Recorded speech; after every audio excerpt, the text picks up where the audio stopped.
All right, welcome to the show, y'all. Hope everybody out there is having an awesome day. It is Tuesday, June 23rd, and boy, oh boy, do I have some spicy rumors for you. So in just a second, Trump is potentially hiding a health crisis, and he's getting secret treatment at the White House getaway known as Camp David. So we'll dive into that. We also have Trump in disarray as the Iran war is now officially the most hated war in U.S. history. Wild, wild stuff. Also, we have a bunch of Zionist mutants raging and mauling over just the prospect of peace, over just like a couple tiny steps in the direction of peace, not even like a finalized peace deal, just the fact that it's now a potential is leading to the meltdown of all meltdowns. And then also, Tulsi Gabbard caught taking orders from a sex cult leader and more. So you guys know the drill, man. Everybody do me a big favor. If you haven't yet, subscribe to the channel and click that bell icon. That helps us out massively. You can also support the show on Patreon. That link is below. Thank you guys for all of your support. As you know, this is real independent media, and we're very proud of that fact. You can also sign up for Crystal Kyle and Friends on Substack and go sub to the Corin's World YouTube channel and come hang out with us on Monday nights over there for Kyle and Corin. All right, let's go ahead and jump right in. And I'm going to start with this here. It's official. President Trump is going to Camp David this weekend instead of Florida or remaining at the White House per his official schedule. Trump very infrequently goes to Camp David. 47 will head there tonight and come back to the White House Sunday. So he went there for a couple days over the weekend. As Eric Doherty points out here, that is very, very rare that he does that. Usually he goes to Mar-a-Lago and plays golf, or he'll stay at the White House. But remember, we have the Iran negotiations that started over the weekend. Well, those were happening in Switzerland. Donald Trump did not go to Switzerland. He sent J.D. Vance, he sent Jared Kushner, he sent Steve Witkoff, and he randomly went to Camp David. Now, historically, Camp David is used for, honestly, these kinds of negotiations. If you have some sort of high-level negotiation about war and peace, like I believe, for example, when Bill Clinton went there, I think he was trying to negotiate an Israel-Palestine peace agreement, among other things that went down there. But Trump went there, and people looking around going, okay, like, why are you going there? Well, Chris D. Jackson says, I've been told by reliable sources that Trump goes here to get treatment for whatever his condition is because it is much more private than Mar-a-Lago and the White House. Now, remember, we heard the other day he's seen 22 different specialists just in his time since getting back in the White House. He's had, 5 visits to the hospital or the doctor? He's having these secret visits to the dentist that he says in Mar-a-Lago. Very bizarre things happening around his health. Clearly, they've been engaged in a massive cover-up, both when it comes to his physical health and his cognitive health. We also have this. This is a new one that people are not talking much about. Now, when he was at the G7 summit, he was a mess, bro. You guys saw him. He was a fucking mess. He was like pale. Now, for him, pale is like normal skin color because normally he's like bright nuclear orange. But like his mouth was open. He was staring into outer space as like Macron was telling all the world leaders, hey, look at the camera and smile, say cheese. He wasn't able to do it. He was wandering off the side of the stage. He was lying about Meloni saying that she wants a picture with him, sparking a massive crisis over that. He could not stop farting. He was audibly farting very loudly, potentially even sharding. Even Howard Nutlick was behind him like, what the fuck was that? But also noticed at the G7 summit is a little something that people aren't talking much about, but it's kind of a big deal. Listen to this. It'd be a goddamn shame if the president was also diabetic. I'm a physical therapist with a doctorate in my field and 14 years experience working in home health care, treating geriatric patients with dementia, heart failure, and yes, diabetes. So that looks just like the wound you get from a finger stick from checking blood sugar.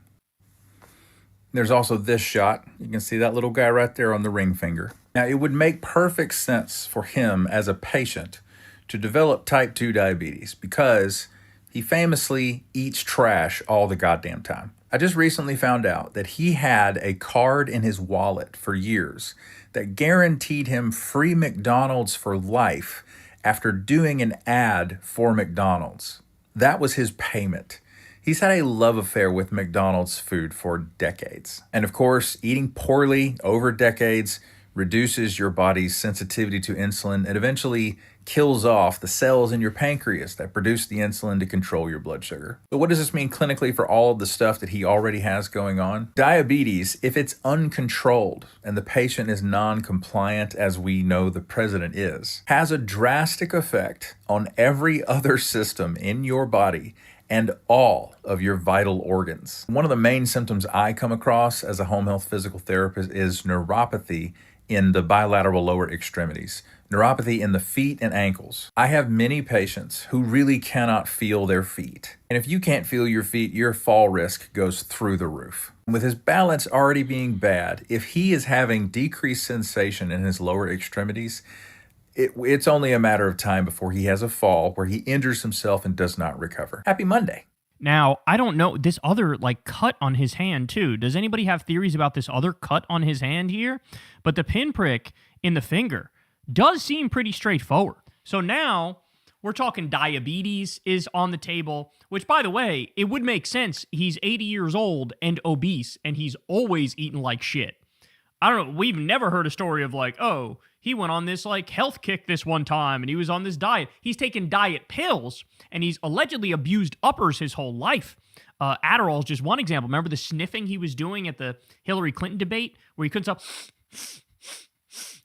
And you have people who worked with him on The Apprentice who said he would snort uppers all the time, and he was sort of like an addict to uppers. But you never heard about him going on health kick. He's always eaten like shit.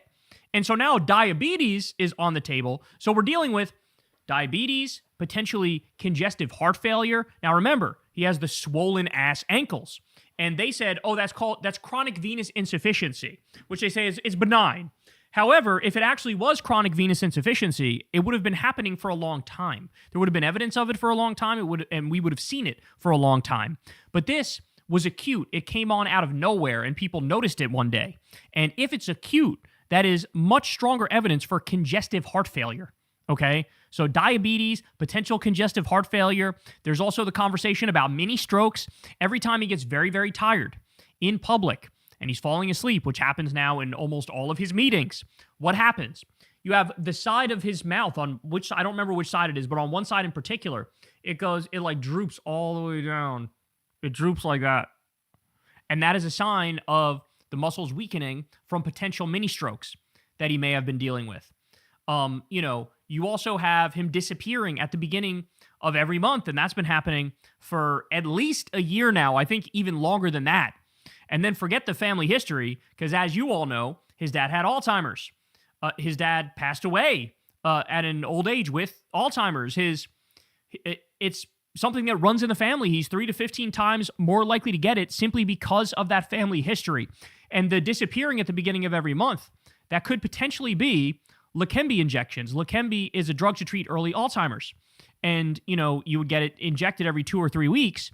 And when you have that injection, one of the side effects is potential brain bleeds. Now, remember when he got that MRI that he tried to say is a routine MRI, which is not a thing? And then they asked him, well, what part of your body did they MRI? And he said, certainly not the brain, which of course leads me to believe it's definitely the brain. So it would be consistent with the Leqembi injections if they're checking. And he's also taking the fucking dementia tests seemingly once a month now. He brags about passing it 5 times, 6 times, or whatever he said. And bro, they only give it to you that many times if they're genuinely and sincerely concerned that you have dementia and it's progressing rapidly. So there's the cover-up that's going on now is way above and beyond anything we've ever seen before in the history of this country. We've seen a lot of cover-ups in the history of this country. There was a big deal made about Joe Biden and his health struggles. This is far above and beyond what Joe Biden dealt with. I mean, we see the evidence right in front of our eyes of certainly cognitive faculties just imploding. I mean, this guy has lost all executive function and impulse control. He has behavioral disinhibition, like when he screams "quiet, piggy" to a journalist and he says "you're a stupid person, you're a stupid person." He does confabulation all the time. He has memory lapses. He has a decline in verbal complexity. He has repetition and fixation where he can't let shit go. He gets hung up on one thing. That's 100% what he does. He's got gait abnormalities, can't walk a straight line. So you got mental struggles. You have, physical struggles. He's rotting away in front of us. Like his skin is rotting away in front of us. Now, look at this one. We have another example of, like, you can't believe a president is saying this stuff. He tweeted on Lie Social the other day, "Which do you prefer, Democrat or Dumbocrat?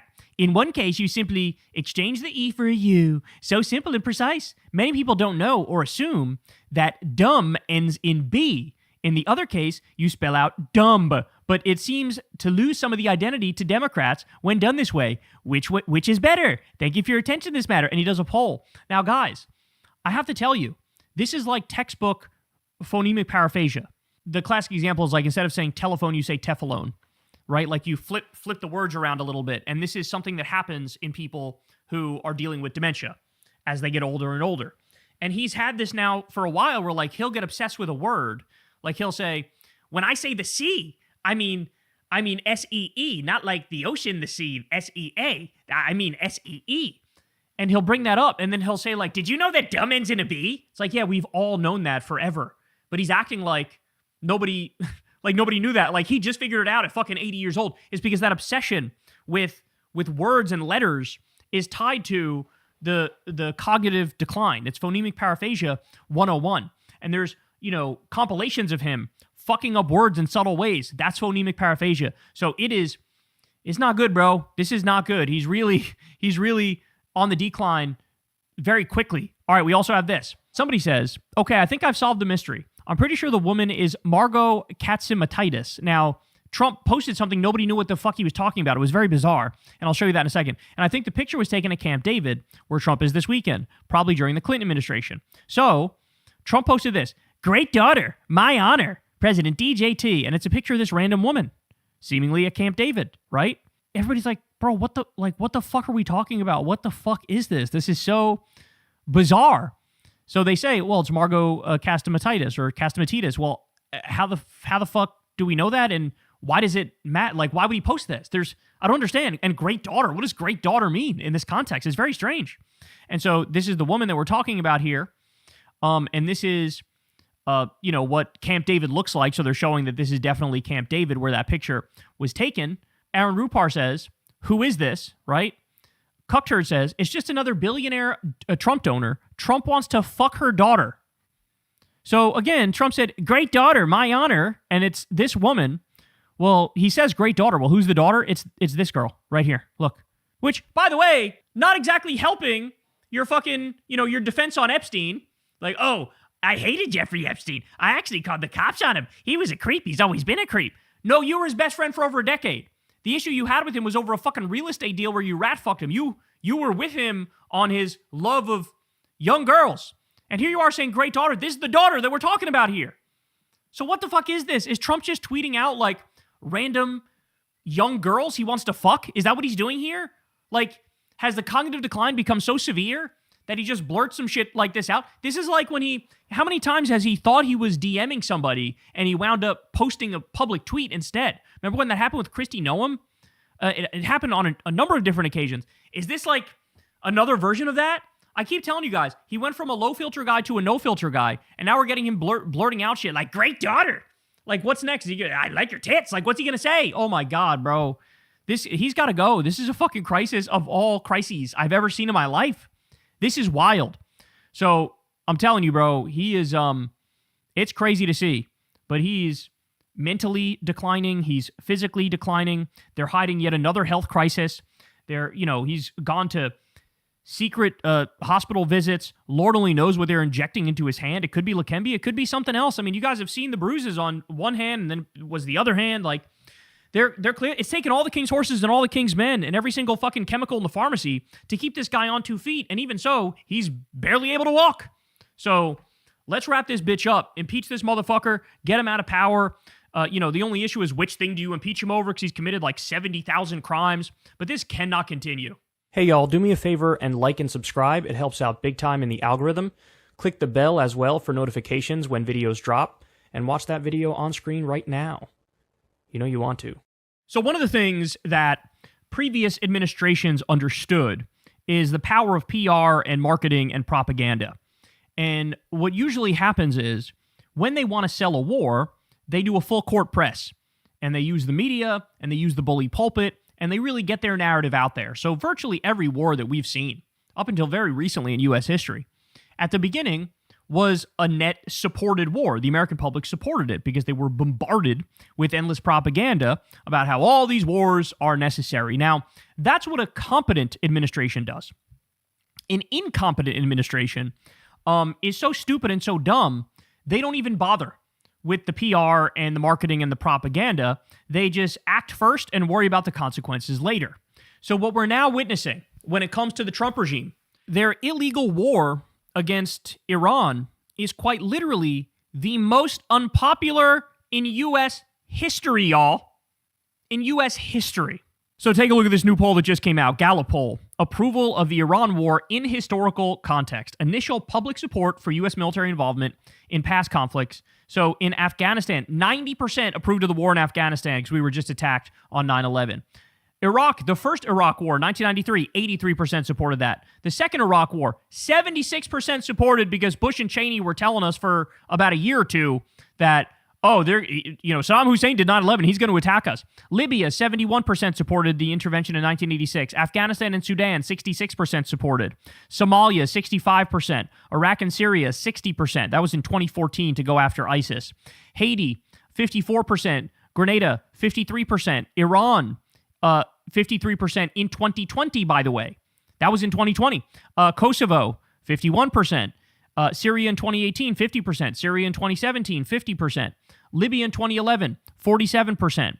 And then when you come down here, okay, look all the way at the bottom. Iran, 2026, 34%. 34%. That's crazy, bro. Now, by the way, let me just say, depending on how you phrase it, I've even seen numbers in the 20s. And guess what? That was at the beginning of the war. As time goes by and material conditions get worse and more horror stories come out about us bombing little girls' schools and hospitals and bridges and power plants and shit like that, it's only going one direction. And that direction is downski. It's only going downski. Look at this. CBS YouGov poll. Do you think the U.S. should end the conflict with Iran now, or should it continue the conflict until Iran gives up more? End the conflict now. 78%. Continue the conflict until Iran gives up more. Just 22%. Was the conflict with Iran worth the costs for the U.S.? 31% say it was worth the costs. 69% say it was not worth the costs. Ladies and gentlemen, it's over. It's done. The U.S. public has now been correctly and fully radicalized against all of these illegal wars of aggression. Now, when you ask your average American what they think about the Iraq war, in retrospect, across the board, doesn't even matter their political affiliation, they'll go, that was stupid. It was stupid. There was no reason to do that. It was dumb. Why would we do that? It was stupid. We wasted trillions of dollars, killed a bunch of people, a bunch of our people died. We got nothing out of it. What was the point? What was the fucking point? We broke the Middle East, led to the rise of ISIS. Now, in real motherfucking time, you have the American people, 78%, damn near 8 out of 10 people going, end the conflict now. And the only two that remain are like some psycho evangelical who thinks Jesus is coming back Tuesday and, some Zionist hack who's paying off politicians. That's it. It's like the Israel lobby and fucking Mike Cuckabee. That's it. Those are the only people in the country that are like, oh yeah, let's continue this until we get Armageddon. But everybody else is saying, what the fuck are we doing? What the fuck are we doing? And you know what? I think the biggest reason for that is, like I said, they didn't make a fucking argument, but also, people are feeling it here at home. Inflation's going up, unemployment's going up, you can't afford gas, gas is only going to get worse. Grocery prices are going up. Have you seen beef prices? Have you seen coffee prices? So when you have an energy shock, when you have an oil crisis, and that's an input for everything in the economy, the price of everything goes up. Everything goes up. And so at the same time that's happening, Trump's like, give me $1.5 trillion for the military to blow more stuff up. And Trump has been on camera saying stuff like, we can't afford daycare. We can't afford Medicare and Social Security. We can't afford stuff like that because we're at war. We're at war. And he says stuff like, I don't think about Americans' financial situation at all.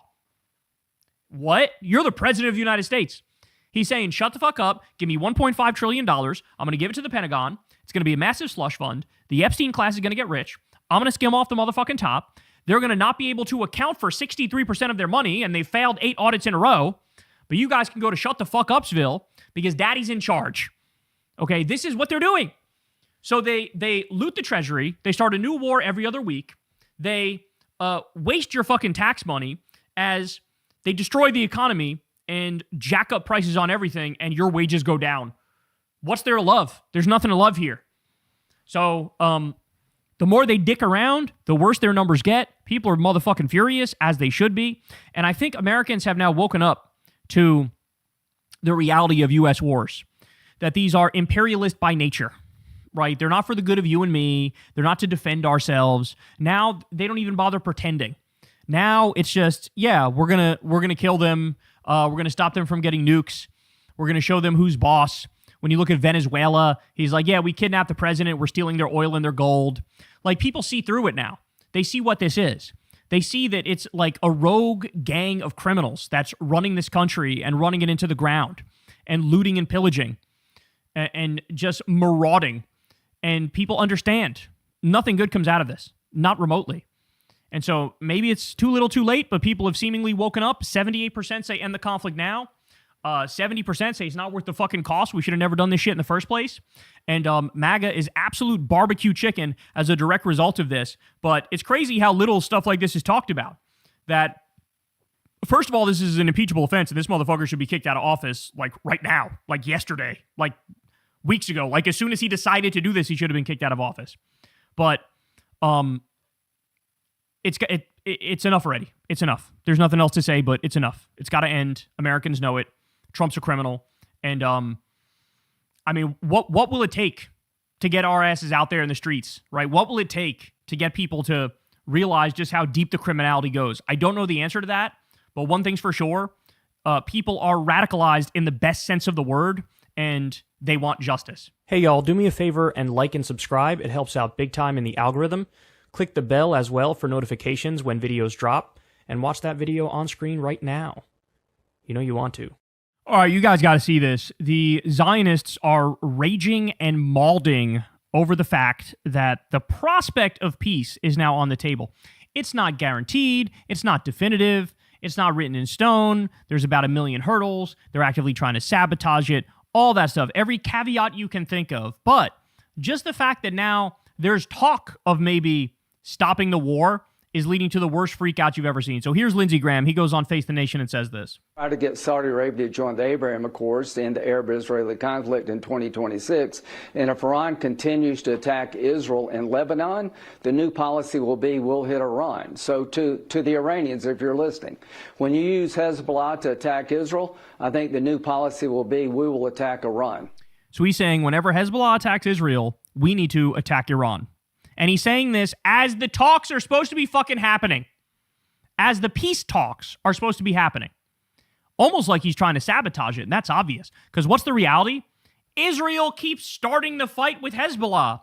They're still illegally occupying all of southern Lebanon, you disgusting fuck. You closet case freak. They're still not abiding by the memorandum of understanding. So, of course, Hezbollah has every right to fight back, to defend themselves.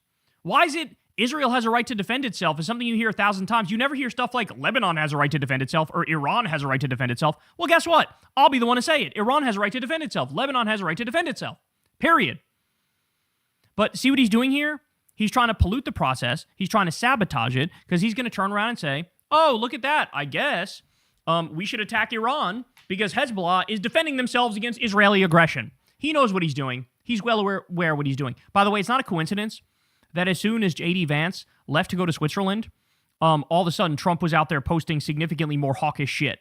Because as soon as they saw an opening, the Mark Levins of the world, the fucking Lindsey Grahams of the world, I'm sure they all got on the phone. They all talked to Trump. They all act like, sir, you're being manipulated. You look weak. You need to fix it, sir. Here's how you fix it. Say that you'll kill the Iranians. And he goes out there and says, I won't even let them leave Switzerland. I'll kill them.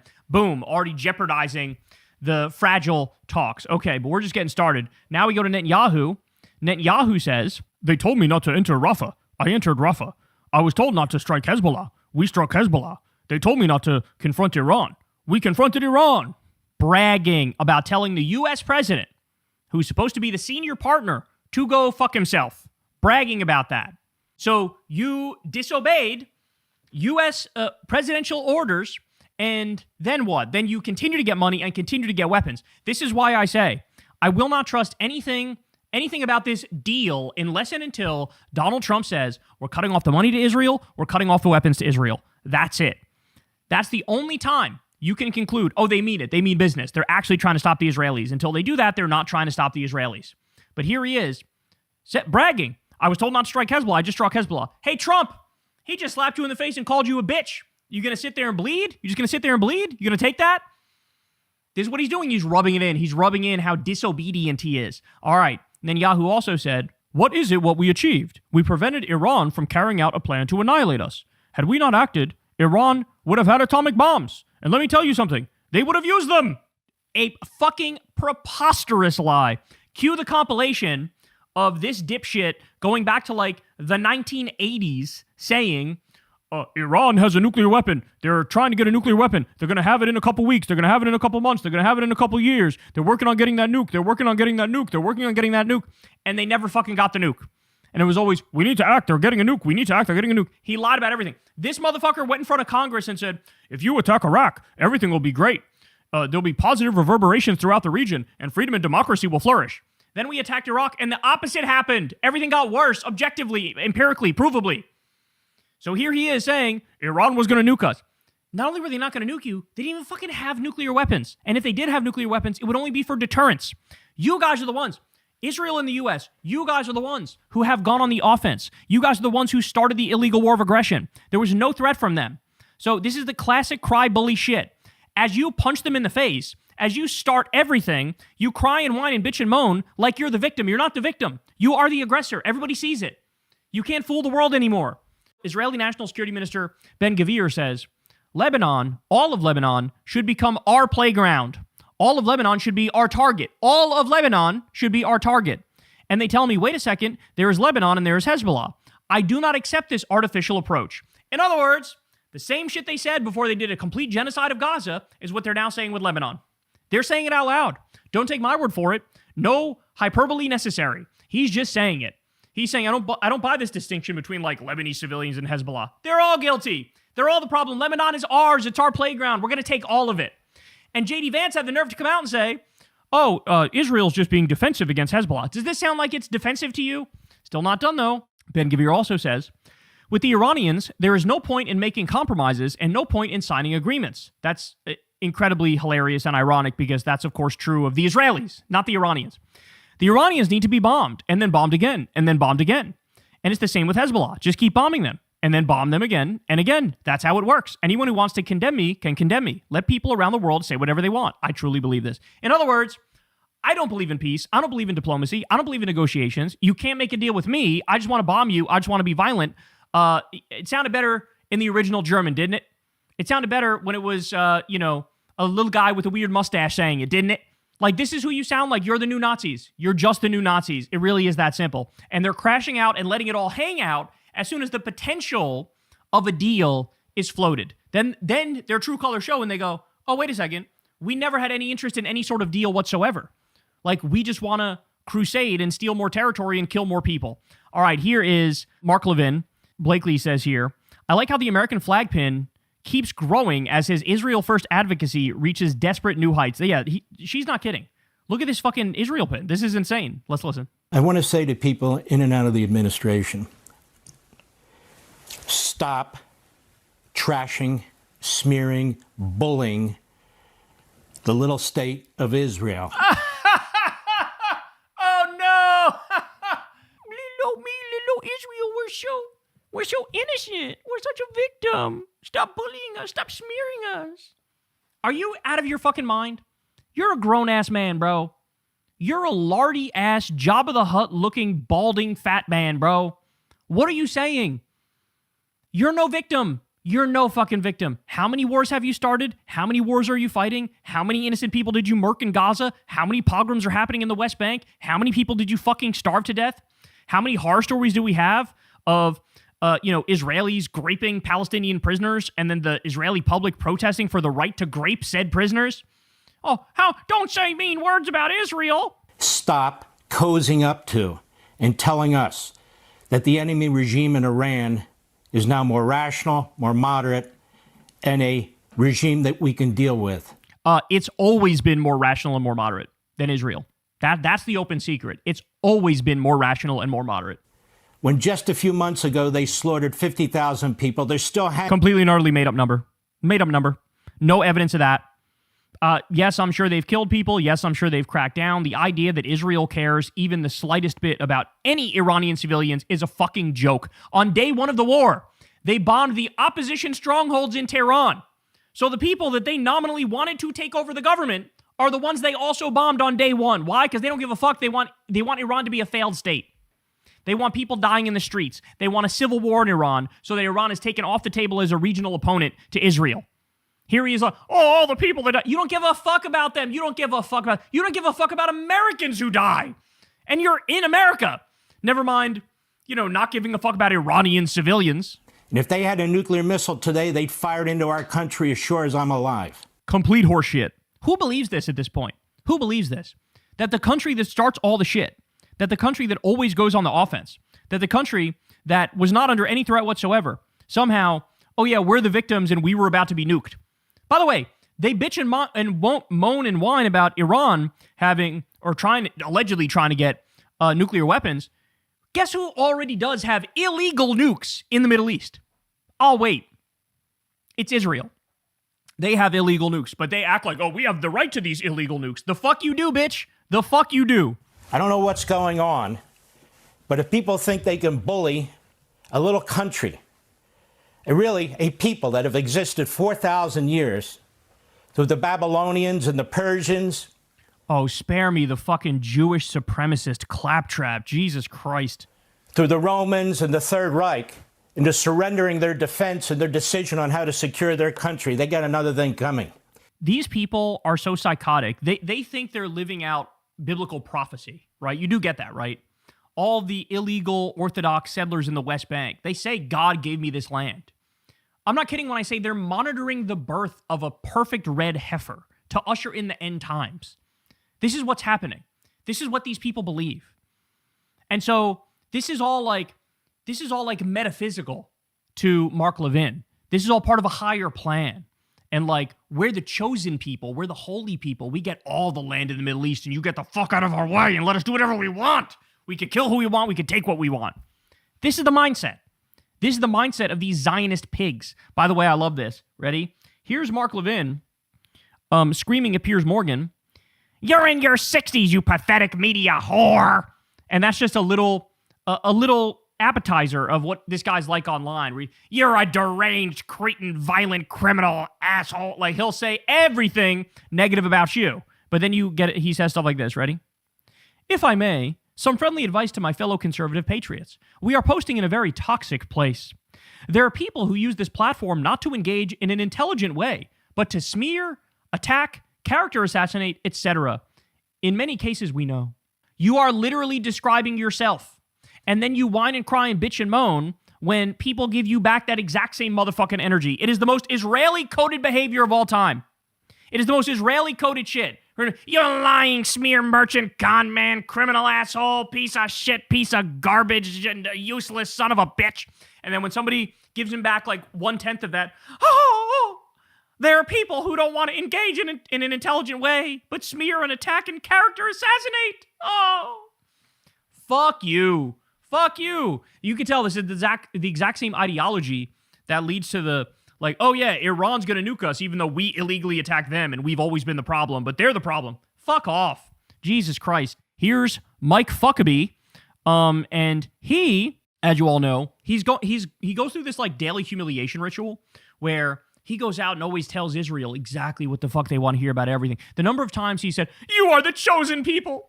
I'm just a peon. I'm just a little American and a Christian. I'm useless. I'm stupid. But you're amazing. And we need you. You're the holy ones." He does this on like a regular basis. Well, now here he is. This is after Trump was, having a little back and forth with Netanyahu in public, where he's basically like, hey, I'm the senior partner. You're the junior partner. Huckabee goes out the next day and gives a fawning speech where he's like, "No, I pledge my allegiance to Israel." It is upon the Jewish foundation that Christianity was formed, and upon the Jewish and Judeo-Christian foundation, Western civilization was formed, and without that, there would not be an America. It is as simple as that. He's saying America wouldn't exist without Israel, even though America is significantly older than Israel. Do you not understand that these guys are psychos yet, man? Do you not get that? By the way, the reason he's so pro-Israel is because he's trying to fulfill biblical prophecy. He needs Israel to control the entire Middle East so that Jesus can come back on a winged horse and bring his fat ass up to heaven. And by the way, convert some of the Jews, but kill most of them. So he's so pro-Israel, he's like, I can't wait for Jesus to kill all the Jews so I can go hang out in heaven. Your book is a fairy tale. Your book is a fairy tale, you freak. He goes on to say, like he was kind of expecting Trump to fire him, but he hasn't been fired yet. Because Trump's a bitch, and he doesn't know what the fuck's going on. And he already changed his mind 7 times since he decided he was going to end the war. So, like, he's going to be manipulated by people like you and Netanyahu. And, like, he can't fire all the pro-Israel people in his administration. There'd be nobody left if he did. So, like I said, he's not cutting off the money. He's not cutting off the weapons. If he does, then I'll say that's the correct move. But here we are. I mean, these people, he's still out there fucking humiliating himself on a daily basis. Speaking of humiliation, here's British Colonel Richard Kemp to Jewish News Syndicate Summit in Jerusalem. Listen to what he says here. You can't make this shit up. Again, this is like some humiliation ritual. I speak as a goy, a mere goy. The Jews were put on the face of the earth to be a light unto nations. And Israel is being that light in defense of its own country.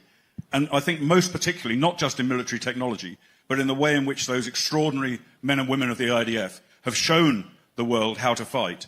I speak as a goy, a mere goy. You guys are the chosen people. You're the special people. What the fuck is this? Does Epstein have Mossad blackmail on like literally every powerful person on planet Earth? Is that what's happening here? Is that what this is? Because genuinely, sincerely, what the fuck am I watching? What is this? What is this weird pro-war meltdown? What is this weird humiliation ritual, fawning adoration thing that goes on? It's almost like the more insane the country of Israel acts, the more you get people like this going out there and say, you're special, you're amazing, you're the chosen ones, I'm a piece of shit, I'm useless, I'm horrible, I'm nothing without you. What is this? Nobody does this with any other country. Nobody's out there like, we love Malaysia so deeply, so sincerely. You're the chosen people here in Malaysia. America will not exist, but be it for Malaysia. That never happens. That never did happen. That never will happen. It doesn't happen with any other fucking country. This is so stupid and so insane, and all these Zionists are genuinely going to get everybody killed. When all you do is fucking provide rationalizations and justifications for a government that's engaged in multiple genocides, that's stealing multiple countries, that's engaged in a settler colonial expansionist project, that is trying to create a greater Israel, that is trying to usher in, deadly biblical prophecy, that's run by people who just flat out sound like Nazis. When this is what you're doing, the impact is disastrous. It's horrendous. But they can't help themselves. They cannot stop. They cannot stop. Whether it's Israeli Zionists themselves, or whether it's evangelical Christian Zionists, it is bizarre to watch this unfold, to watch the raging and the mauling over potential peace and the like weird humiliation ritual trying to convince the world, like, no, keep giving them money, keep giving them weapons, keep letting them mass murder people. And if you're against that, something's wrong with you. Hey y'all, do me a favor and like and subscribe. It helps out big time in the algorithm. Click the bell as well for notifications when videos drop, and watch that video on screen right now. You know you want to. All right, we got to talk about this. Did you guys see this? Washington Post had a gigantic article that basically exposes Tulsi Gabbard for still to this day being in a weird sex cult with this strange guru who effectively controls her life, not just private life, but also public life, also makes policy decisions. And this is who is running the intelligence apparatus in this country, Tulsi Gabbard. You can't make this stuff up. So Hanania says, absolutely insane revelations about Tulsi Gabbard. Throughout her public life, she's been a puppet for a Hindu cult.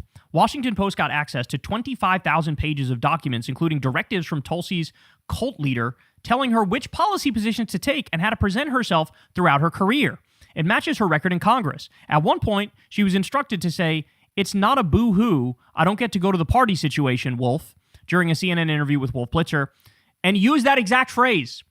This is one of several examples of her taking orders, direct orders, about what to say on TV.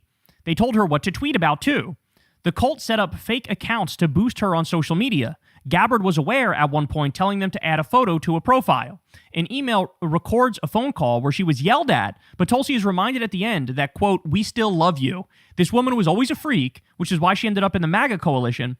Anti-vaxxers, criminals, racists, and a woman in a weird cult all end up as allies. Trumpism is kakistocracy, he says. So we're not going to get into the whole thing, but go read the whole article again. Washington Post, Tulsi Gabbard, her guru, and the mysterious messages that help shape her policies or whatever the rest is here. Bro, it is crazy. So, like, remember all the anti-Muslim shit that she used to say? She used to be like a big, we got to stop radical Islam type person. That all comes directly from the cult, the Hindu cult, which should not be surprising to anybody. They were genuinely sort of abusive towards her, and they would berate her and insult her intelligence and basically make her be a little loyal foot soldier to this weird, bizarre cult. So what is this cult? What's going on? Well, the guy's name is Chris Butler. He's Jagad Guru, and Tulsi Gabbard referred to him as Guru or Swami or spiritual master. He's like a Hawaiian yoga dude. It's an anti-gay sex cult called Science of Identity Foundation, according to Jim Stewartson here. Here's a video of him talking. Look at this. It is not expected that a person, nor is it desirable that a person blindly accept anyone as their spiritual master or as representative of God. You want to know whether or not I am actually the representative of God? There's so many people saying they're a representative of God. So you must check. You must check what I'm teaching, and you must check with the Lord in your heart. Not you should just lightly or blindly accept, just because many people are accepting. As far as you know, all these people here are insane. Huh? You don't know.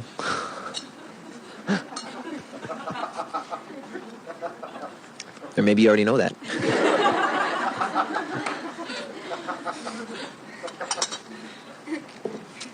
You have a question? What's your name? Cassie. Huh? Cassie. Cassie. Do you have any questions? How do I know that you are A bona fide spiritual master, yes. That is a good question. An intelligent person must ask this question. How do I know that someone is a bona fide spiritual master? You can know from God. That's all.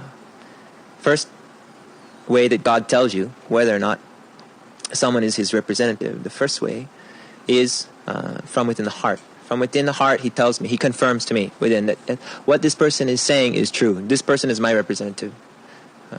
Not just that, but actually helps me experience from within my heart that I could place my entire life in this person's hands, and in doing so, I am placing my life in God's hands. Oh, you know how that ends, bro. You know how that ends. It's, let me see them titties. Let me see that ass.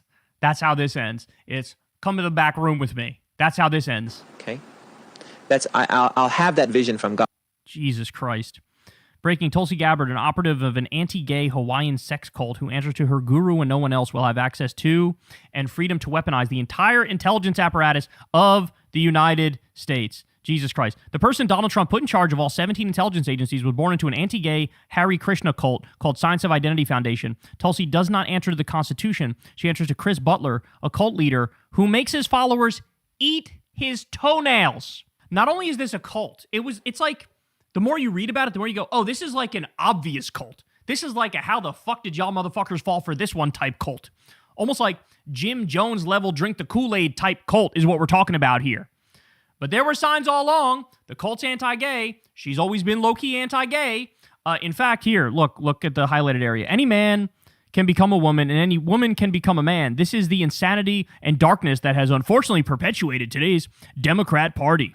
She's a total fucking traitor, a total fucking turncoat, a total sellout. She went from being like a Bernie Sanders supporter, going full horseshoe theory, being like a Tucker Carlson right-wing type, shitting on Build Back Better, which was phenomenal policy that she randomly came out against. When Biden pulled out of Afghanistan, even though Tulsi defined herself as being against the Afghanistan war, soon as Biden actually pulled out, she had nothing to motherfucking say. Went and coddled Trump's nuts, took direct orders from this fucking weird sex cult, and got in control of all of our fucking intelligence agencies, which should be deeply disturbing to everybody. That this is the kind of person who is able to weasel their way into positions of power when there were roughly 70,000 red flags. I am disgusted at the fact that I ever liked this woman and thought she was positive, right? Like, there was a time when she ran for president and she was saying anti-war stuff. I remember covering her launch video saying this is some good stuff in her launch video. She was saying anti-war stuff. She was saying pro-universal healthcare stuff. She sounded good at the time, but man, was I fucking duped.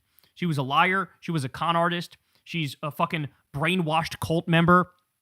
And she ended up, it makes perfect sense that she ended up in the MAGA cult because she answers to a different cult that she was born and raised in, to the point where they even are, mentally abusive to her, and she still carried out their agenda and said exactly what they wanted her to say and took every position that they wanted her to take.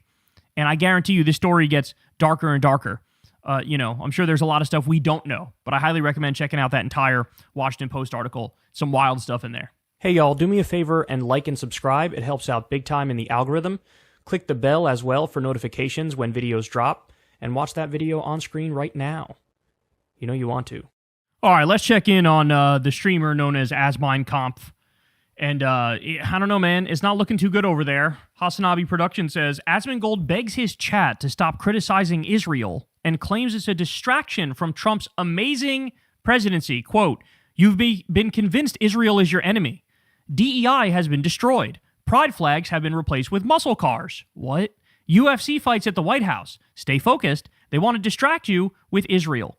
I almost read that and think there's no way this clip could be as stupid as that indicates, but I guess we'll find out together. So many of these people are actual goyim, and you've been convinced that Israel is your biggest enemy while you side with other people that want to ethnically and demographically replace you in a different way, and you think that they're on their side. What does that mean? Genuinely, what does it mean they want to ethnically and demographically replace you? I genuinely don't know what that means. What does that mean? How does a black person moving next door or a brown person moving next door demographically threaten me? I'm not threatened in any way, shape, or form. They're just people. Like you and me are just people. What's the threat? What's the problem? By the way, Trump has done a massive crackdown on black and brown people, building ICE concentration camps, tear gassing babies, shooting priests in the face with pepper balls, breaking up families, arresting them with no warrant, getting rid of the Constitution, rounding up randos, okay? Nobody's life has improved. Gas prices have gone up, grocery prices have gone up, inflation's gone up, unemployment's gone up, people are struggling all over the place. So it turns out, if you go after immigrants, it actually doesn't make your life better. Why the fuck would I care? Demographic replacement. What does that even mean? You're just parroting Nazi talking points. Jesus Christ, man. That's what's happening to you, and you're being played for a fucking fool. You've been poison pilled. And do you know why? It's because you're winning. It's because you're winning astronomically. You're completely destroying every one of their designs. You have totally removed the idea of, genital mutilation for children because they've been psyoped by their parents to think that they're the opposite gender. Genuinely, what the fuck is he talking about? What goes on in the mind of a right-wing idiot? Because that doesn't happen.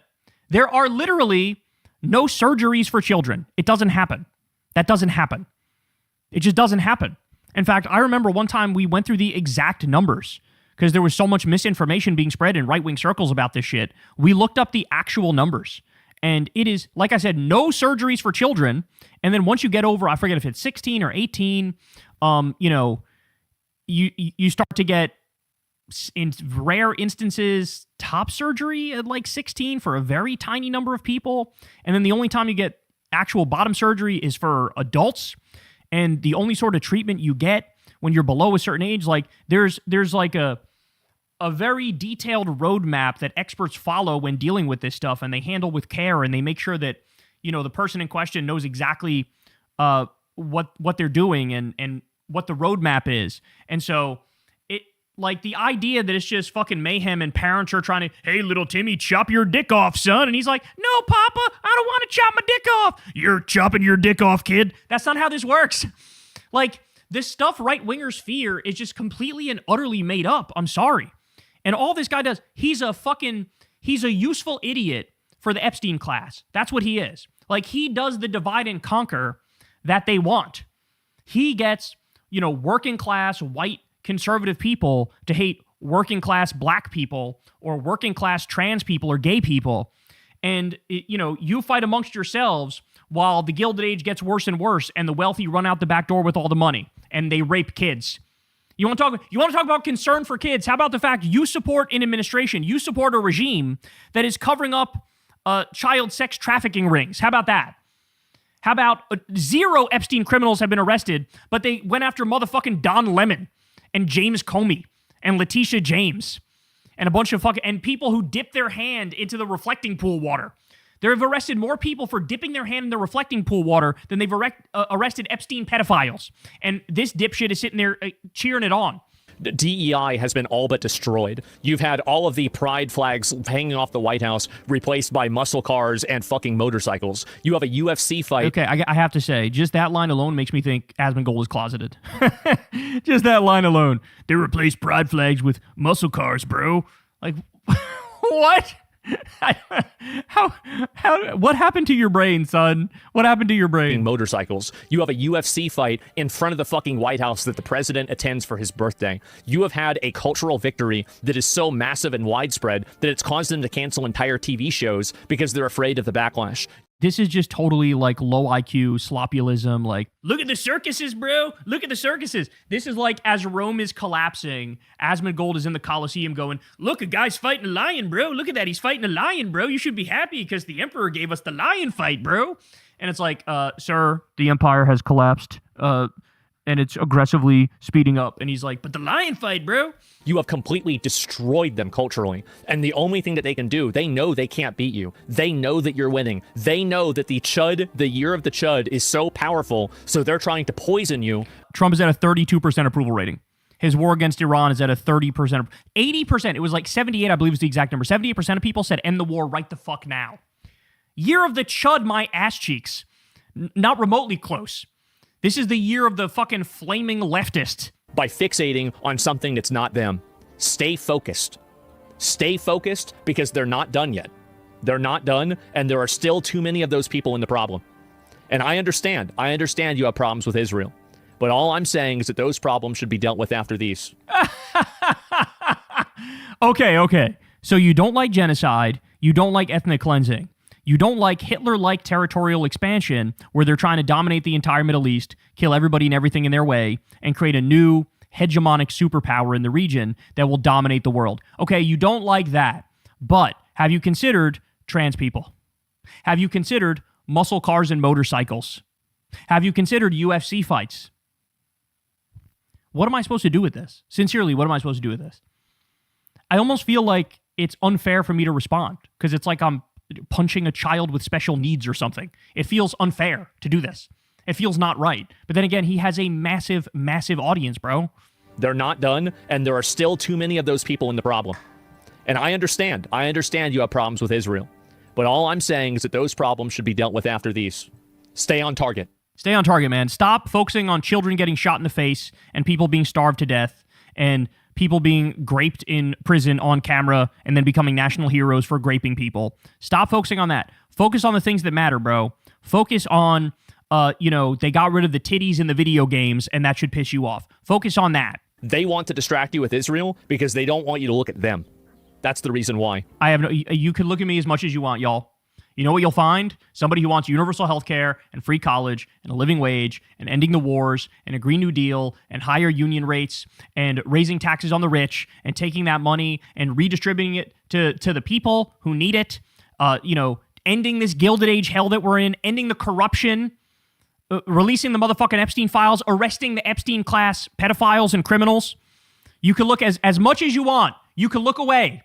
All you're going to find is exactly that.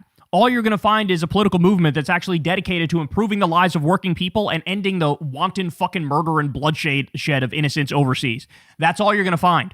All you're going to find is a group that's against Trump's idea of giving $1.5 trillion to the military-industrial complex, to the Pentagon, as they can't account for 63% of their money and they failed 8 audits in a row. He wants to take your money and give it to a bunch of asshole CEOs who make slush funds and have yachts that have yachts inside their yachts. He wants to give your money to them as you fucking starve, as grocery prices go up, as you can't pay the bills, as you can't pay for gas.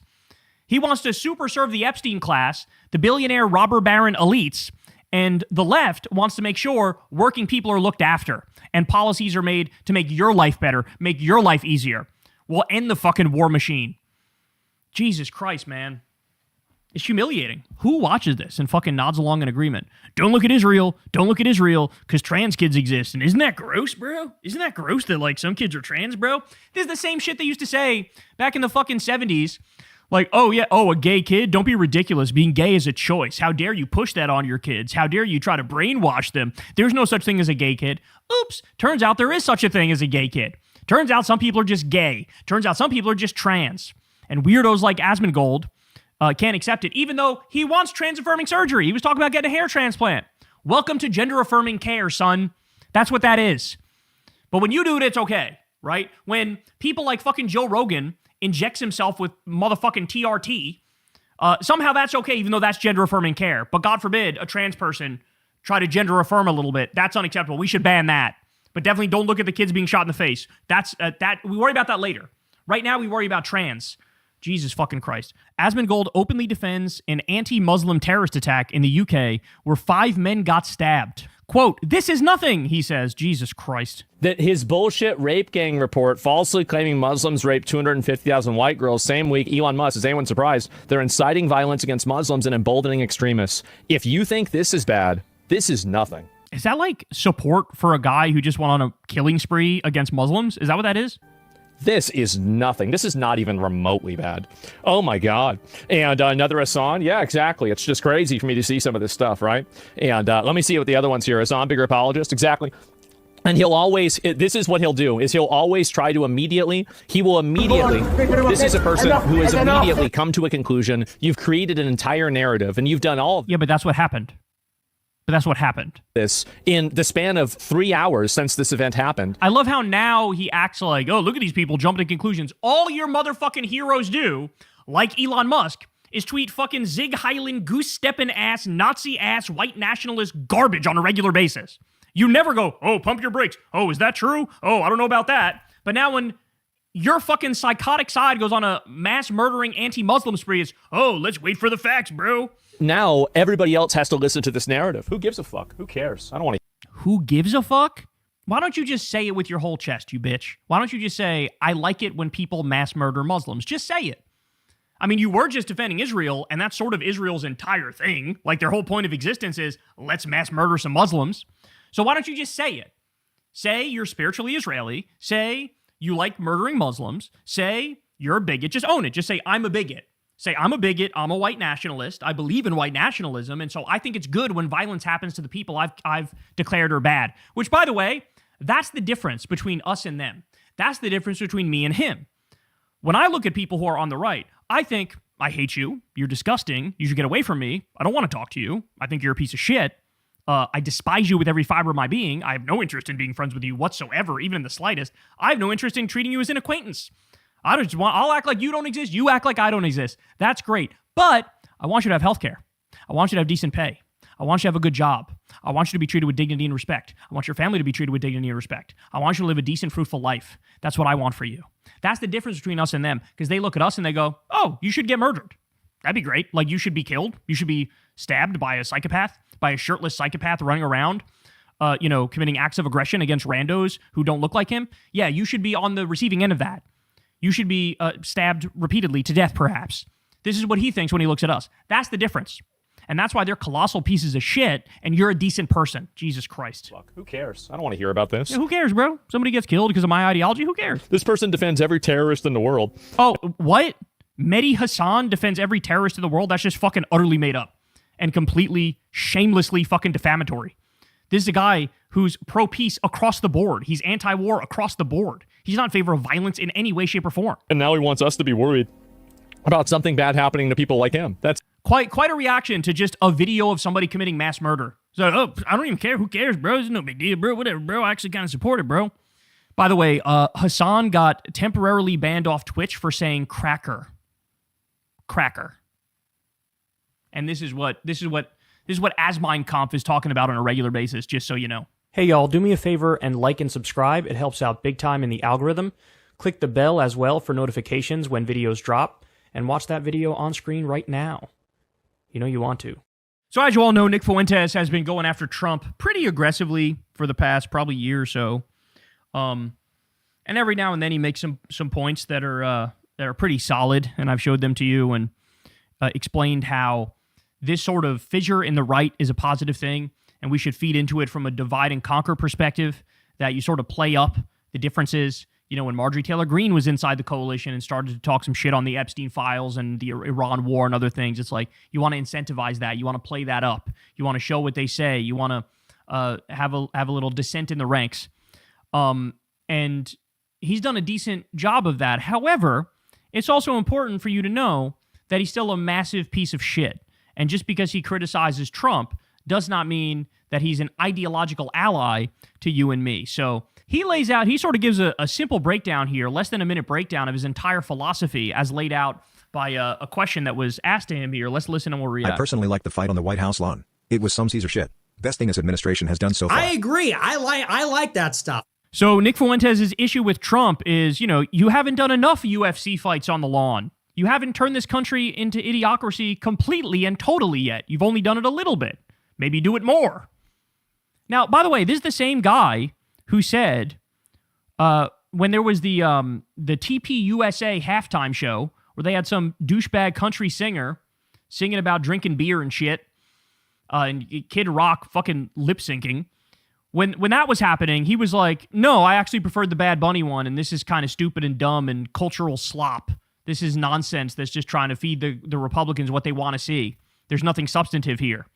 But now all of a sudden, total motherfucking 180, and I love the fucking UFC idiocracy shit on the lawn of the White House, which was a massive... The whole point of it was a whole corruption fest. It was an orgy of corruption. That's the whole point of what went down, okay? And here he is. I actually like the corruption now. I like UFC. I like corruption. I like when people punch each other in the face. Like, Jesus Christ, man. How many times are you going to flip-flop back and forth? Oh, my word. Thing this administration has done so far. I agree. I like that stuff. That's the stuff that I like. And that's the stuff that I like. That's the Trump that I wish we really had. You always had him. You always had. This motherfucker has always been about the show. He's always been about the spectacle. It's always been about the optics. Like, for example, remember in his first term where he made a big deal, I'm going to save the carrier factory jobs. I'm going to save all those jobs. And he went to the factory and gave a speech and said, I'm saving your jobs. Your jobs are not being outsourced. They're not being shipped overseas. I'm going to protect them. And then what happened? Within a year, after the speech was over, low-key, secretly, they greenlit all those motherfucking jobs got outsourced. And then you went and talked to the factory workers, and they said, we've been had, we've been took, we've been bamboozled by Trump. He lied to us. He said he would protect us. He didn't protect us. All the jobs are motherfucking gone, bitch. But that show, oh, I like that show. Oh, it was great when he did that. Oh, the optics were great. Oh, the theater was great. It was nonsense. It was a circus. It wasn't real. It's how he fucking manages the optics among a bunch of dipshits who aren't going to look deeper into it. And this is the same shit, UFC fucking corruption fest in the lawn of the White House. If Trump built a border wall, deported all the illegals, had spectacles, built monuments. First of all, built monuments. Boy, oh boy, do I have great news for you. That is like the number one thing that he's interested in doing. His passion projects are all about getting his disgusting name on all sorts of different things across this country. Whether it be the Trump Kennedy Center, the Arc de Trump, his name's now on an airport in Florida. Like, yeah, this is what he's doing. Congratulations, Nick. He's doing the exact thing that you say you want. Nick's like, oh, well, if only he was, like, actually anti-immigrant. Again, I don't know if you noticed, he's doing mass kidnappings and abductions and human trafficking. He stripped due process. He made it so they disappeared over 4,000 people from Alligator Auschwitz. At least 40 people have died in ICE custody. ICE is literally doing slavery at their detention camps. Literal criminals are joining ICE. Your sorts of people, white nationalists, people who are like oath keepers and 3%ers and political extremists, they're all joining ICE. They're assaulting senior citizens and shooting priests in the face with pepper balls and running over people with cars and tear gassing journalists and tear gassing cops and zip tying naked kids and throwing them in the back of U-Haul vans. They're deporting 4-year-old American citizens with cancer because they're brown. They're raiding meatpacking facilities and farms, and ICE lynched a guy, and like he looks at that and goes, not harsh enough. what more do you want them to fucking do? What does ICE have to like drop a nuke on Cleveland or some shit? Like, what the fuck do you want? He's as anti-immigrant as is humanly possible. They literally made it so you don't even need warrants anymore to round these people up. In fact, so many courts have been like, hey, assholes, you need fucking warrants, not this bullshit, executive warrant. No, you need a judicial warrant from a judge in order to do this shit. They don't care. They don't care. Stephen Miller doesn't give a shit. He doesn't care. And here's Nick going, oh, if he was only actually anti-immigrant, if he actually built a border wall. They're trying right now to go through a fucking national park with like 0 border crossings there. They want to cut through a motherfucking golf course and shit. They want to cut through the mountains in an area where nobody even crosses. He's trying to build a border wall. So all the things you say you want him to do, he's already doing it. So what is even your beef? What's your beef? Is that he didn't allow you into the motherfucking cabinet? Because that's what it's starting to sound like now. It's starting to sound like, oh, what about me? Why didn't you come on my show? Why didn't you invite me into the cabinet? Why am I not a superstar? Why have I been ostracized from your official Republican circles? That's what this is sounding like because he's doing all the things you say you want him to do. Annexed other countries. It's like, that's everything I want and more. That's what he's been doing, is annexing other countries. Look at Venezuela. They're about to do with motherfucking Cuba. Are you kidding me? He sparked an international crisis by saying repeatedly he's going to steal Greenland. He's still tweeting about it. Oh, my days. Oh, my God. Nick, you should be still wearing the fucking MAGA hat, bro. You should, what is this? What is this? You're so incoherent. That's everything I want and more. The problem is he's not doing it. The problem is he is not doing it. He definitely is. You know, I don't want to go to war with Iran on behalf of Israel. I want to go to war to take Greenland for us. You do know that the same logic you use to justify stealing Greenland and stealing Venezuela and doing everything in our hemisphere, which is what he wants, right? It's the same logic they're using for Iran. Trump has said, he literally said to Axios the other day, we're going to do it. We're trying to do it like a Venezuela deal. We're trying to put in some puppet leader, let us steal all Iran's natural resources, let us get a cut. And by the way, how fucking naive that he thinks like, oh, this is good for the country. What the fuck are you talking about? It's not good for the country at all. All that money is going into a private bank account that Trump has in Qatar. All the Venezuelan oil he stole, all the Venezuelan gold he stole. You're not getting a piece of that. That's for the Epstein class. That's for Trump and his billionaire buddies. That's for his family, right? But that same logic for Venezuela is what he's using for Iran. And you're just against it with Iran, but for it for Venezuela. Like, what sense does that make? I'll tell you what sense it makes is he thinks, oh, Iran is Israel's project, which is why he's against it. So literally all comes down to, I love us being warmongers, but if Israel are also warmongers, then it's bad. Well, no, it's bad if they're warmongers and we're warmongers, but he doesn't think like that. He's an actual old school imperialist. I want to take Cuba for us. I want to liberate Chicago from Brandon Johnson and illegal immigrants. Well, there you have it. The guy's still a Nazi. The guy's still a white nationalist. The guy still is completely and utterly incoherent. He's yelling at Trump for not doing things that Trump is objectively and provably doing. The fact of the matter is, Nick, your political project is trash. Your political project is ass. Your political project doesn't give people health care, doesn't give people education, doesn't give people higher wages, doesn't give people paid time off, doesn't give them meaning or fulfillment.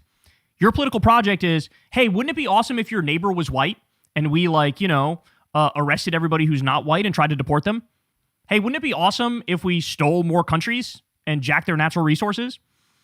Like, your political project does not in any way, shape, or form end with your viewers' lives getting better. That's a fact. Because right now, Trump is doing a lot of the things you say you want him to do, and their lives are getting worse day by day. Hey, y'all, do me a favor and like and subscribe. It helps out big time in the algorithm. Click the bell as well for notifications when videos drop, and watch that video on screen right now. You know you want to.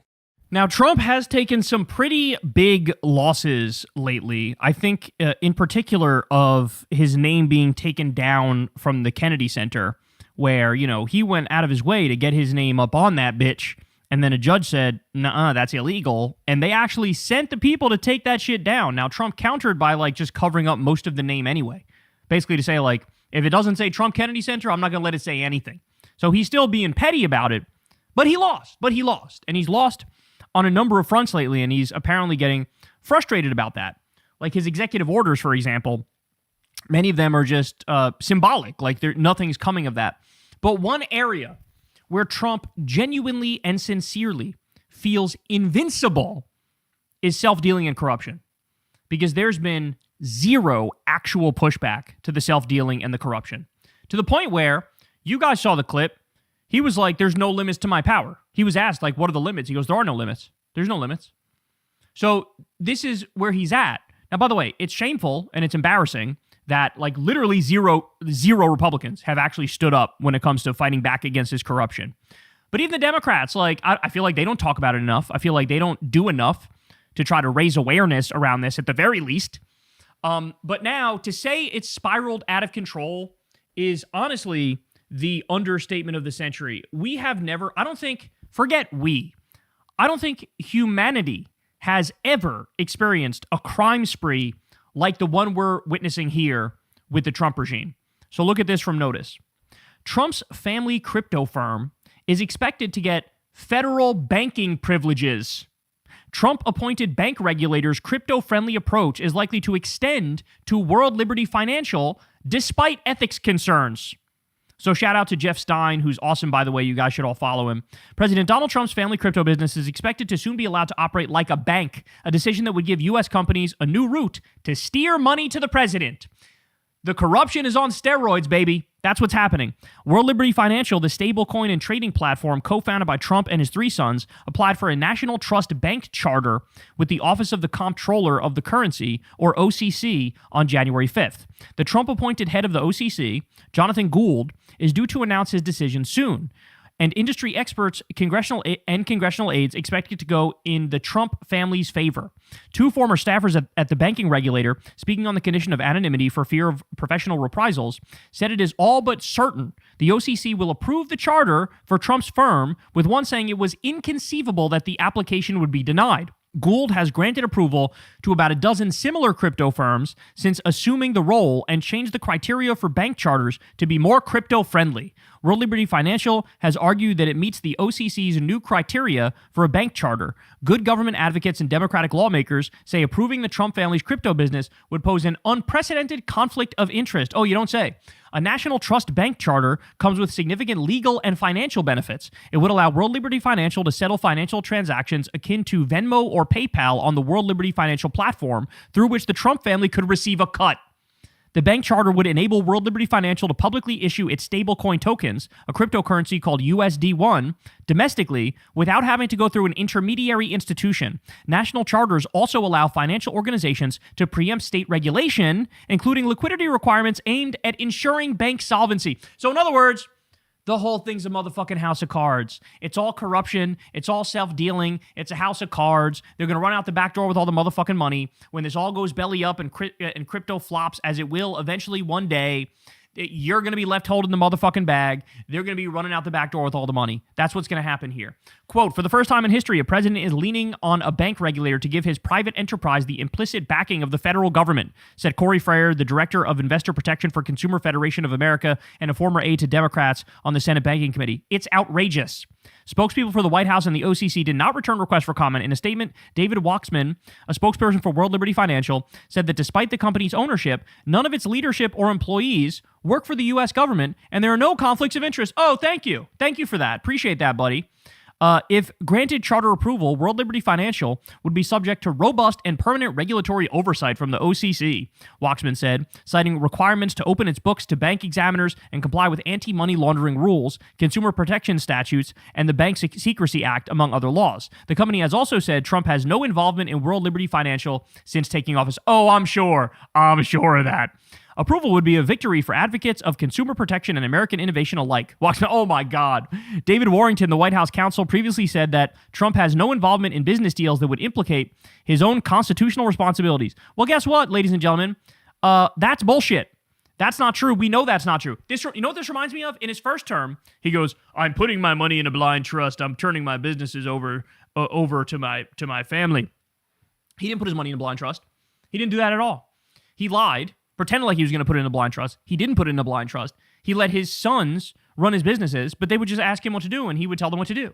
So now, Trump's crypto business is going to become a bank where now you're going to have all these Epstein-class billionaire, robber baron elites, all these foreign governments are going to funnel him money through his bank, okay? This is on top of millions, hundreds of millions of dollars that he did in insider trading that we now know of. This is on top of suing his own IRS and trying to settle for $1.776 billion to pay off insurrectionists and terrorists and his family members, okay? This is on top of the scam crypto coin that Trump ran on his own supporters, and Melania ran on MAGA as well, two separate crypto scams that they ran on the same day, about 2 days before his inauguration, okay? This is, remember, Eric and Don Jr. have a Bitcoin mining operation, and they created the executive branch club, which is just $500,000 to join, and it's a pay-to-play scheme where you get government contracts if you pay them, right? They got the hotel in Dubai, the golf course in Qatar, the $400 million plane from Qatar. More on that in a second, by the way. We also have that company Vulcan Earth, which was backed by Trump Jr., and he ended up getting them a $620 million government subsidy. A company he's invested in, and Trump got them a $620 million subsidy. This is unheard of levels of corruption. The resort in Vietnam, the pay-to-play pardons. I mean, again, I can't keep up. He made $160 million from foreign countries as president, and that was in his first term alone, a wanton violation of the emoluments clause, which nobody ever fucking talks about anymore, which is mental to me. He made $3.4 billion off the presidency and $1.8 billion this term alone. Never mind the selling of the NFTs and the trading cards and the watches for $100K, which was a massive fucking corrupt scheme, or Jared taking $2 billion from Saudi Arabia, or his charity being a fraud. This is a family that stole from a children's cancer charity in New York, and they're not legally allowed to operate a charity in the state of New York anymore because of that.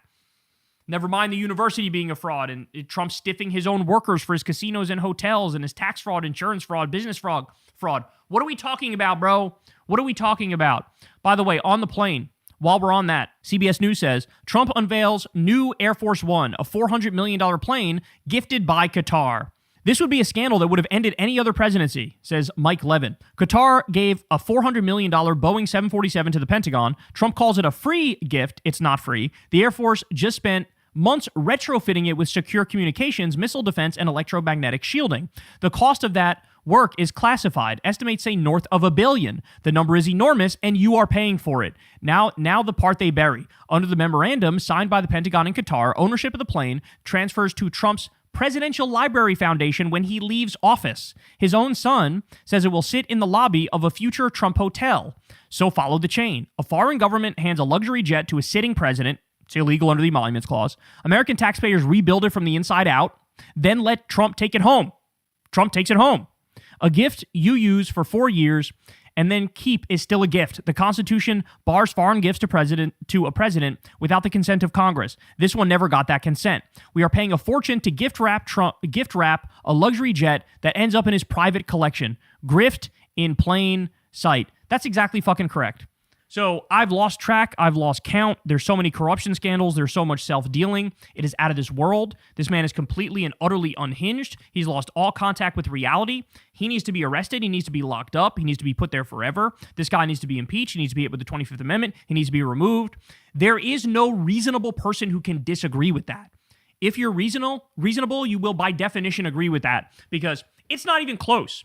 Again, the real crisis is determining which things to impeach him over, not whether or not he should be impeached. That's a foregone conclusion. It's which specific crimes do we focus on, because there's so many, I don't know which one to lead with.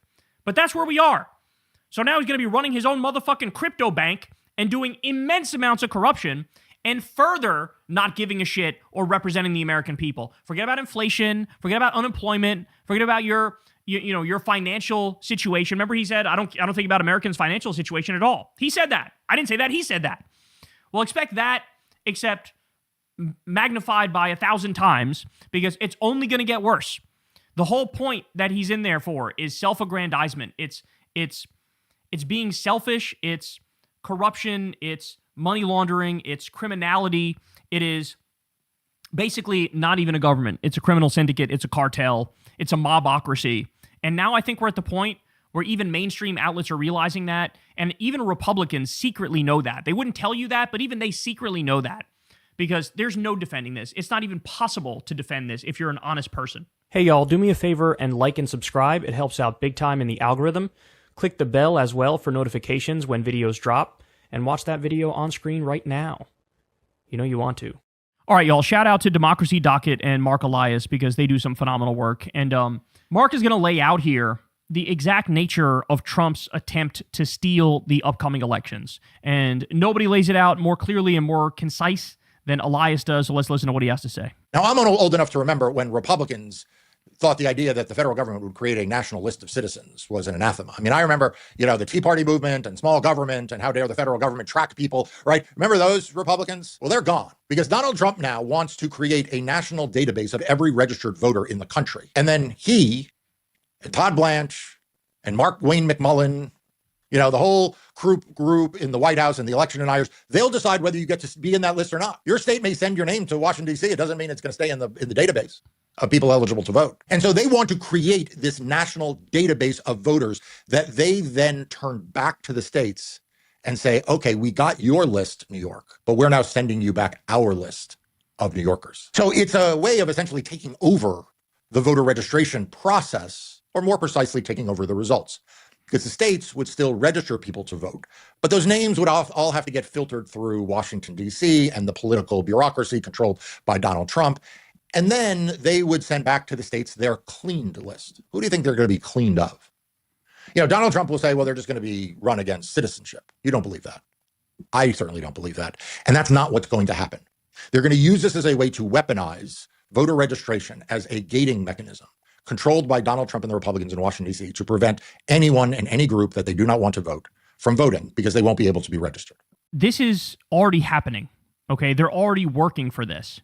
They've demanded from every state to turn over their voter roll data, right? And they claim, we're just going to purge it of all the people who shouldn't be on there. So people who are dead, people who no longer live in the state. This is what they say. We're going to clean up the voter roll data, but you have to turn over your voter roll data. Now, right off the bat, it's illegal for the federal government to get that voter roll data from the states. Under our Constitution, the states run the elections. And thank God for that, because if that wasn't the case, we would have already had, much worse elections. I think that's fair to say, okay? But so what's happened so far? Some states have stood up and said, no, we're actually not going to turn this voter roll data over. And then they get sued. And then Trump puts them on the shit list and tries to arm twist them into giving up that data. In fact, I forget where it was, I think it may have been one of the Carolinas, but one state said no. And it got, in a court case, the judge said, no, I'm blocking this from being turned over to the federal government. Stephen Miller called out that judge on Twitter. You know what happened to that judge's house? It burnt down. It burnt down like a couple weeks or maybe a month later. Do you see the game that's being played here? Do you see what's happening? So they do these tricks. It's called ballot spoiling and ballot purging. This is ballot purging. You go through it, and what they do is it's one of the oldest tricks in the book if you are actually trying to put your thumb on the scale and impact an election. So, for example, if one guy named, let's say, Jose Alvarez passes away, you look for Jose Alvarez, but you get rid of every Jose Alvarez who's registered to vote. And that could be a lot of people in any given state. And so the assumption here, do you see the assumption? His name is Jose Alvarez. He's Hispanic. Probably votes Democrat. Get his name kicked out. Kick off all the Jose Alvarez's. This way, if any of them go to vote, then it goes to provisional ballot. Well, only half the provisional ballots get counted. These are the tricks that they use. And they have a million of these tricks. By the way, he's not done yet because Elias also comes out and says the following. Here we go. Donald Trump has called me every possible name under the book. He's called me the Democratic Party's best election stealing lawyer. He hates the fact that I kicked his lawyer's ass more than 60 times on behalf of Joe Biden and the Democratic Party after 2020. He issued an executive memorandum, a presidential memorandum criticizing me when he took office. He gave a speech at the Department of Justice in 2025 calling me all kinds of names. But I'm not going to back down. I'm not going to back down in court, and I'm not going to back down in keeping you informed on what is happening. And what is happening is this three-part process. They are attacking voter registration, trying to kick people off the rolls to make it harder for Democrats to win elections. They are attacking mail-in voting by creating these national lists and trying to dictate as who can cast a mail-in ballot and who can't. They've already started the lies and the false claims of fraud, and the slogan, "Stop the Count," is back in the vernacular. And they're doing it by starting with California, and it won't end in California. Yes, California will be critical to the House of Representatives, but I promise you, before we get to November, we'll be hearing these slogans elsewhere. So look, if that's what Donald Trump's up to, and I've already told you I'm fighting in court, and I've already told you the legacy media, they're not going to help solve this problem. Remember, guys, in red states, they're gerrymandering, they're rigging it, right? And their courts are going, yeah, you're allowed to do that. Then in blue states, like in Virginia, for example, they tried to counter gerrymander to offset the cheating the Republicans are doing. And the courts here go, no, you're not allowed to do that. So look at all we're up against. Republican states get to gerrymander and rig it in their favor and pick up seats. Democratic states are not allowed to counter gerrymander. Then you have all of their tricks. Remember, they seized the ballots in Georgia and Arizona, doing a dry run, right, for what might come up in the near future, in the midterms and in 2028. Trump did an executive order to turn voting machines over to Doge, back when Doge was a thing. He wanted Elon Musk overseeing elections. He tried to ban mail-in voting, both through the Save America Act, the Orwellian named Save America Act, but also through executive order, he's trying to ban mail-in voting. They're stealing voter roll data and doing that ballot purging and ballot spoiling. They're threatening to send the National Guard or ICE to seize the ballots on Election Day. And then don't even get me started. His plotting has gotten so severe that there was reporting that he kidnapped Maduro and he's got him locked up. He was trying to get Maduro to admit that, oh, yeah, you stole the election. Admit that you stole the election for Biden in 2020. And we'll go easy on you if you do that. This is what the reporting was. That this was Trump's plan. Is like, oh, I'll get Maduro to say that 2020 was stolen for Biden, and then I'll use that as a pretext to further control and federalize the elections and then rig it in 2026 and 2028, right? Now, that hasn't happened yet, but I wouldn't doubt if he's working on it. Remember the first day he attacked Iran, he posted something on Lie Social saying Iran interfered in the U.S. election. Okay? He said China interfered in the U.S. election.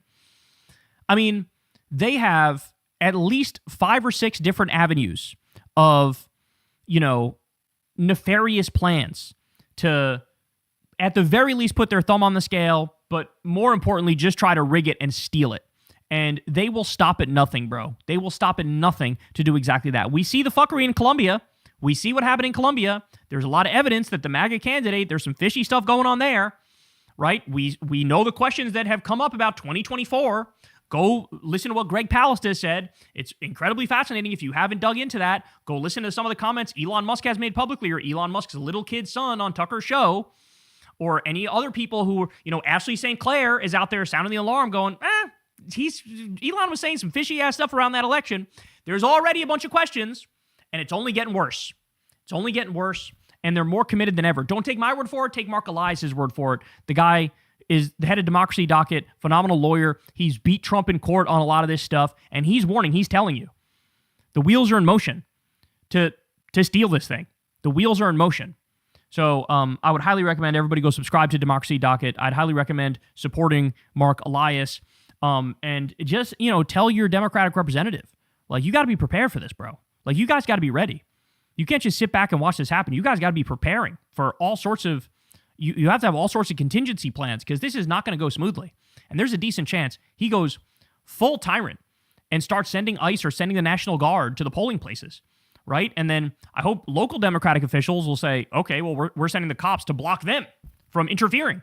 Because as soon as they get, just like they seized the ballots in Fulton County and in Arizona, and they did the dry runs, if they get their hands on the ballots, immediately the election is tainted. We will never know the actual numbers as soon as the feds get their hands illegally on those ballots, either in the midterms or in 2028 or both. And that's unacceptable. That's unacceptable. We are truly at an inflection point in our democracy, and I don't know if people are really aware of that. It's almost like we're so beaten down by all the scandals every day from Trump that you don't realize the whole scope of things. And you don't realize that this truly is a historical moment in a negative sense. And they're going to go for it. They're going to go for it. He went for it in 2020. They just weren't prepared enough, right? This time, he seems a hell of a lot more prepared. He's openly saying in an interview, we shouldn't even have an election. We shouldn't even have one if you think about it.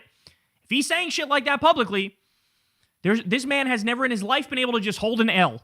Do you think he's going to be able to hold his biggest L when he gets rebuked worse than he's ever been fucking rebuked? I don't know about that, bro. I don't know about that. I think we all know the answer, and we all know it's ugly. This man has never even admitted to losing a fucking golf tournament. You think he's going to be able to admit he got blown the fuck out in a blue tsunami?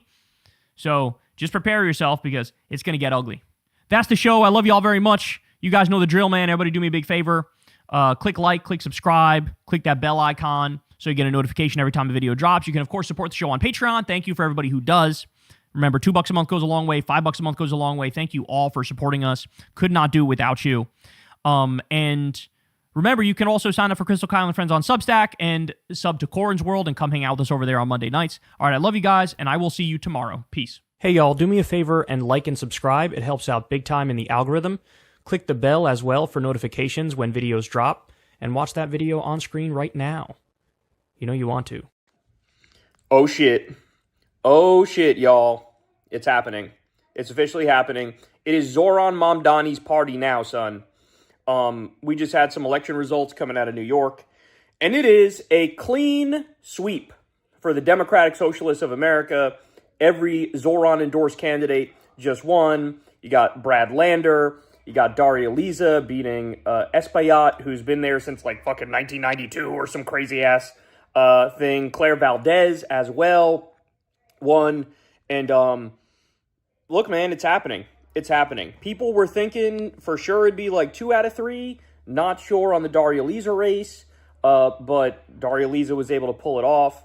And now, watch everybody in the party have to kiss Zohran's ass, right? We're going to see in 2028 now, even centrist Democrats in the Democratic debates are going to have to pretend like they love Zohran and they love his policies and they've always been in favor of his politics. And the winds are shifting. The tides are changing, man. It is over. It's a wrap. So me and Crystal are sitting here. We're watching CNN. And, of course, there's a unified right-wing freak out about, oh, my God, they're anti-Semitic because they criticize Israel. They're anti-Semitic. And, they're acting like, now you guys are having your Tea Party moment and your extreme is getting too extreme. No, bitch. Here's the difference. Our extreme is good. Our extreme is intelligent. Our extreme is getting people health care and ending wars. Your extreme is pedophilia. Your extreme is shoving people in concentration camps. Your extreme is carpet bombing a bunch of schools. Okay? So that's the difference. Us having our Tea Party moment is good. You having your Tea Party moment was bad. And so I need everybody out there who's a Democrat or a liberal or a leftist, stand 10 toes down. Don't back down from these Republican ghouls acting like, oh, you're too extreme. These people are too extreme. You motherfuckers support pedophiles. How about you go to shut the fuck upsville forever? How about that? So it's just a glorious thing to see. It's a beautiful thing to see. And what's happening is everybody who has fought us tooth and nail from within the party establishment, they're going to now have to bend the knee and pretend to be with us. We literally just saw it with a segment of Cory Booker. Was that CNN or MSNBC? CNN. He was on CNN, and he had to, dance around the fact. Go ahead. His face was, first of all, he looked stricken. And then he was like, I just am happy a lot of people voted. Voting's good. I like voting. And it's like, okay. And who was it? Kaylin Collins was like, yeah, but isn't Zohran's endorsement like a really powerful thing now? And he's like, I've endorsed people. He was like, I like endorsing. I was mayor too. Remember that? I was a mayor one time, bro. She's like, that has nothing to do with what I'm asking you. So they're panicking, bro. They're panicking. The establishment Democrats, the centrist Democrats, the diet MAGA Democrats, they're losing it. Because now the people who are winning are in favor of universal health care and free college and ending the wars and standing up to Israel and cutting their funding and abolishing ICE. Yes, abolishing ICE. And so it's a new day, bro. And remember, Cory Booker made a big deal out of not endorsing Zohran, even after he was right. the Democratic nominee. Right. So he specifically is like, oh, I fucked up. Yeah. I fucked up. And now, so the last line of cope is, oh, this is just like New York, bro.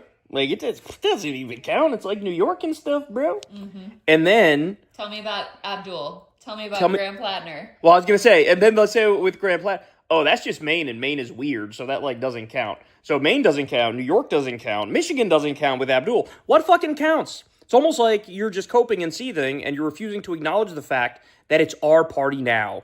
It's Zohran's party now. It's the Democratic Socialists of America party now. And you know what? In its heart, it always fucking has been. Ever since the days of FDR, the actual Democratic voters know social democracy is a good thing. Being anti-war is a good thing. Actually fighting for human rights and equality is a good thing. And you know what? We lost our way there for a while with Bill Clinton and the DLC and the neoliberalification of everything and the Reagan era sort of swamping the Democratic Party too. But guess what? We're motherfucking back, y'all. We are back. Our Tea Party moment is here. It's not going anywhere. It's only going to become a bigger and bigger wave. And the right is going to pretend like, oh, thank you for making our lives easier. Now we're going to defeat all of you. Oh, really? Buckle up, bitch. Watch this. You'll have no chance. They're used to apologetic Democrats who agree with them on half the issues, right? Now we're not apologetic, and we don't agree with you on any of the fucking issues because you're wrong about everything, okay? You're the party of rape and pedophilia and terrorism. I don't want to hear it. I don't want to hear from the Epstein party that we're extreme. How about you look in the fucking mirror? So it's happening. It's happening. And we're in for quite a ride ahead because now we're getting real fighters who actually believe in something. So shout out to ZOHRAN out there doing his thing. Shout out to Hassan Piker's on the ground, was helping out Daria Liza and the other candidates. I know Ryan Grimm. Yeah, we're going to Ryan live from New York tomorrow morning, Breaking Points. So check out Breaking Points, and I'll see you guys as well tomorrow on my show. Good night, man. Good stuff.